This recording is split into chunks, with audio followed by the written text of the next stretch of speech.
Hi friends, எல்லோருக்கும் வணக்கம்.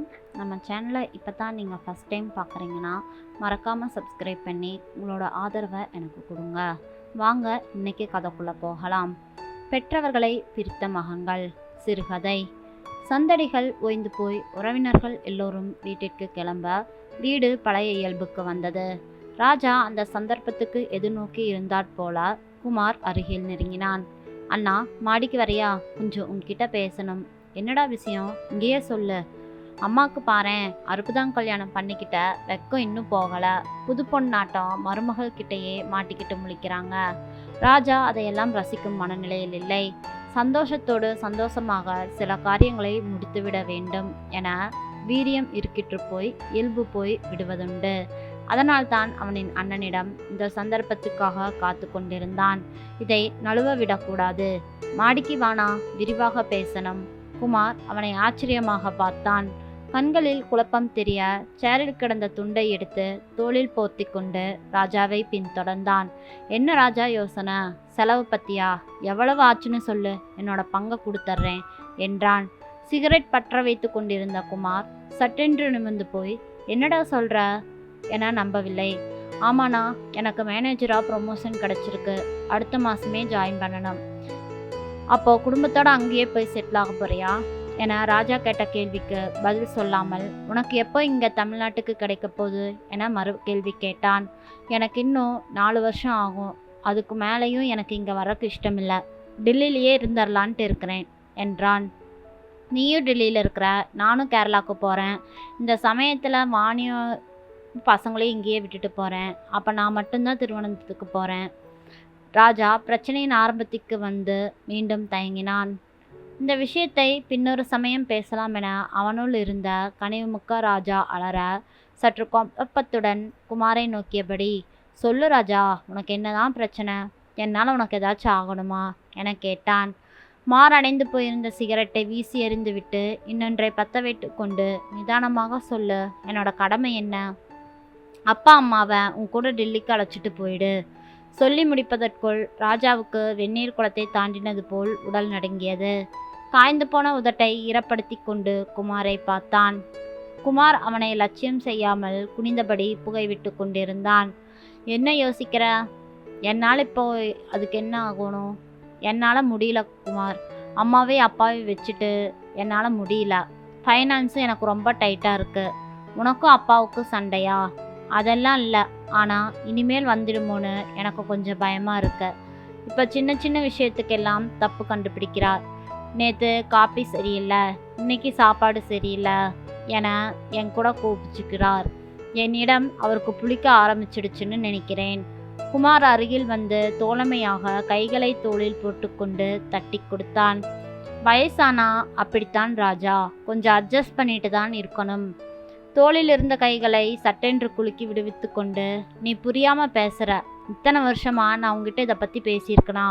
நான் தானே வச்சுட்டு இருக்கேன். நீ கொஞ்ச நாள் பார்த்தா என்ன என கோபப்பட்டான். சரி, அப்பாவை நான் கூட்டிகிட்டு போகிறேன், ஆனால் அம்மாவை என்னால் கூட்டிகிட்டு போக முடியாது.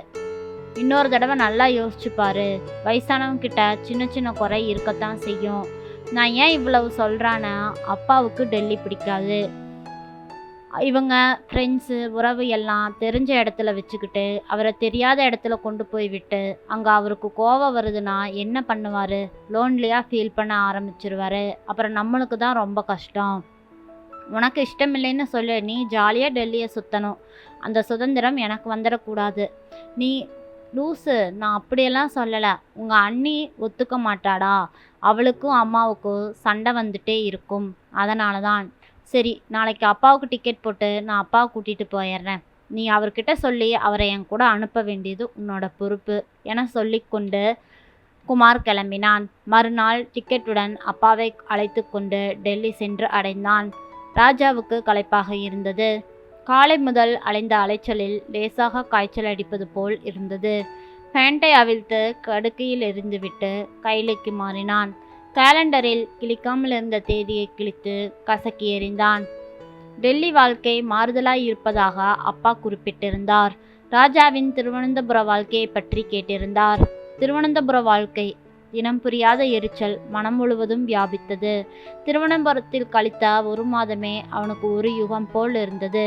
நேரம் காலம் தெரியாமல் பெய்து கொண்டிருக்கும் மழை அவனுக்கு எரிச்சலை தந்தது. இந்த வாரத்திற்குள் வாணியிடம் 3 முறை பேசியாகிவிட்டது. இன்னும் பேசலாமா என யோசித்தவன் வேண்டாம் என உடனே எண்ணத்தை மாற்றினான். பேச்சின் முடிவில் வாணியின் குரலில் அழுகை எட்டி பார்க்கும். இந்த 10 வருட தாம்பத்தியத்தில் ஒரு நாள் கூட அவளை பிரிந்து இருந்ததில்லை. காலிங் பெல் இசைக்க எழுந்து போய் பார்த்தான். வார்டு பாய் சாப்பாடு எடுத்து வரவா என கேட்டான். வேண்டாம், இந்த சிவப்பா கொட்டைப்பாக்கு மாதிரி இருக்கிற சாப்பாட்டை பார்க்கவே வெறுப்பாக இருந்தது. வாணியின் கைப்பக்குவம் யாருக்குமே மாறாது. குழந்தைகளின் நினைப்பும் வாணியின் நினைவும் வேலையில் நாட்டமில்லாமல் செய்தது. அவர்களை பிரிந்து இப்படி கஷ்டப்படுத்தும் பதவி நம்மளுக்கு தேவைதானா என்று அவனுக்கு எழுந்தது.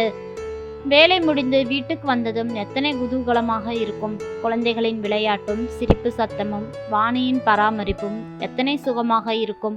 ராஜா சட்டென்று தீர்மானித்தான். மேனேஜர் வீட்டுக்கு ஃபோன் செய்து தனக்கு உடல் நலமில்லை, ஊருக்கு போவதாய் சொல்லி லீவ் எடுத்தான். டிராவல்ஸுக்கு புக் செய்துவிட்டு சென்னை கிளம்பினான். உடன் அங்கே ராஜாவை பார்த்ததும் குழந்தைகள் 2 ஓடி வந்து கால்களை கட்டிக்கொள்ள வாணி ஆச்சரியமாக பார்த்தாள். என்னங்க, என்னாச்சு உடம்புக்கு என பதறியபடி ஓடி வந்து சூட்கேஸை பெற்றுக்கொண்டு நெற்றியில் கை வைத்து பார்த்தாள். ஒன்றுமில்லை வாணி, உங்களை எல்லாம் பார்க்காம என்னால் அங்கே இருக்க முடியல. எங்களுக்கும் அப்படித்தாங்க இருந்தது. ஒன்றும் நீங்கள் இங்கே வந்துடுங்க, இல்லை நாம் எல்லாரும் சேர்ந்து திருவனந்தபுரத்துக்கே போயிடலாம். பார்க்கலாம் ராணி. ஆனாம்மா, அம்மா எங்கே காணமே? உடம்பு சரியில்லைங்க, ரூமில் படுத்திருக்காங்க. ராஜா பக்கத்து அறைக்குள் நுழைந்தான். போர்வைக்குள் சுருண்டு படுத்திருந்த தாயின் அருகில் அமர்ந்து அம்மா என்றான். சலனமில்லாமல் இருக்கவே கை வைத்து அசைத்தான். கண் திறந்து ராஜாவை பார்த்த அம்மா, எப்பப்பா வந்த என்றாள். போர்வையை விலக்கி எழுந்து உட்கார்ந்தவளை பார்த்ததும் ராஜாவுக்கு அதிர்ச்சி. இது நம்ம அம்மா தானா? 1 மாசத்துக்குள்ள இத்தனை முதுமையா? கண்கள் குழிகளாகி கன்னம் வற்றி போய் வறுமையில் உழன்றவளை போல தளர்ச்சியுடன் அம்மாவா? என்னம்மா ஆச்சு உங்களுக்கு? ஒண்ணுமில்லப்பா, வயசாடுச்சுல்ல என்றாள். அம்மாவின் இந்த நிலைக்கு காரணம் புரிந்தது. அப்பாவின் பிரிவு இவளை நிலைகுலைய செய்துவிட்டது. 40 ஆண்டு கால இணைப்பை சற்றென்று பிரித்ததில் ஏற்பட்ட பாதிப்பு. 10 ஆண்டு குடும்ப வாழ்க்கையின் பிரிவே நம்மை திணறடிக்கும் பொழுது அம்மாவின் நிலை எப்படி இருக்கும் என்றான். வாழ்வில் கடைசி காலத்தை சந்தோஷமாக ஒருவருக்கு ஒருவர் துணையாக மகிழ்ச்சி பொங்க பழைய நினைவுகளை அசை போட்டு கொண்டு வாழ வேண்டியவர்களை நமது சுயநலத்தில் பிரித்தது தப்பு என்று வெளியே வந்தான். குழந்தைகள் 2 விளையாடி கொண்டிருக்க வாணி, நான் போஸ்ட் ஆஃபீஸ் வரைக்கும் போயிட்டு வரேன். என்னங்க, என்ன விஷயம்? குமாருக்கு தந்தி அடிச்சு அப்பாவை இங்கேயே திருப்பி அனுப்ப சொல்ல போறேன். வாணி தலையசைத்து சிரித்தாள். அதில் இவனை புரிந்து கொண்ட அர்த்தம் இருந்தது. அடுத்த 1 வாரத்தில் அவனின் அப்பா இவனின் வீட்டுக்கு வந்து சேர்ந்தார். அவரை பார்த்த பின்புதான் அவனின் அம்மாவுக்கு சந்தோஷம் வந்து புது தென்பு வந்தது. நன்றி. கதை பிடிச்சிருந்தா லைக் பண்ணி சப்ஸ்கிரைப் பண்ணுங்க.